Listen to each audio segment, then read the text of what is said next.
Financial analysis of Franklin County shows that it's facing a deficit of millions of dollars as it heads into the 2025 fiscal year. Apple Valley News Now's Monique Ledesma is in Pasco tonight. Monique, you have information on what the county is hoping to do to try to get itself back on track. Yes, hi Alyssa. It is windier, so you could probably see my hair getting all over my face, and it's colder. I added a scarf to my wardrobe. Well, today I spoke to County Administrator Mike Gonzalez. He says, although it may be hard to hear about the $3 to $7 million deficit, he says he wants people to know that they're working on a plan to find a solution and get this under control. Franklin County hired a company out of Seattle to do a financial analysis of the government agency. And County Administrator Mike Gonzalez says that's how it was discovered. Come the year 2025, Franklin County is looking at a possible $3 to $7 million deficit, and this is due to several factors.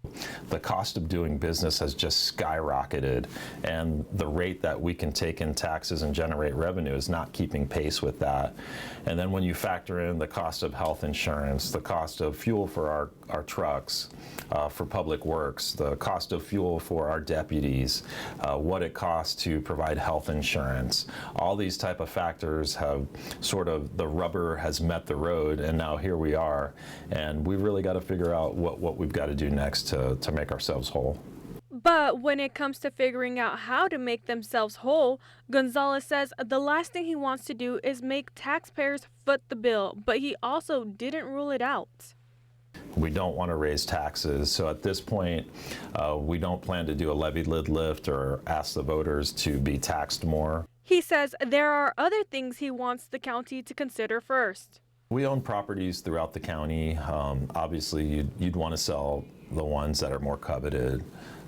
So right now what we're doing is going through the process of seeing what we own, seeing what kind of value that they have, and it's basically supply and demand. He says one big challenge the county is facing is something not in their control.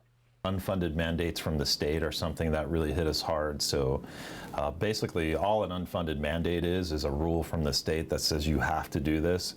The problem being is they don't really give you a way to pay for it. They just say, you got to do this.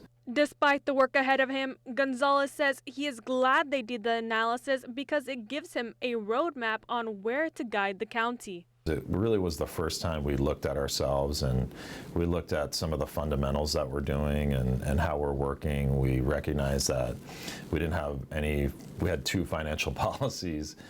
So that's something that I plan to work on this year, is really having more financial policies. Gonzalez also says the county is working on talking to the state to see what help they can offer. He also says that the consulting company already offered more than a dozen recommendations that they can do right now, including a more affordable healthcare package and places that can generate more revenue. Reporting in Pasco, Monique Ledesma, Apple Valley News Now.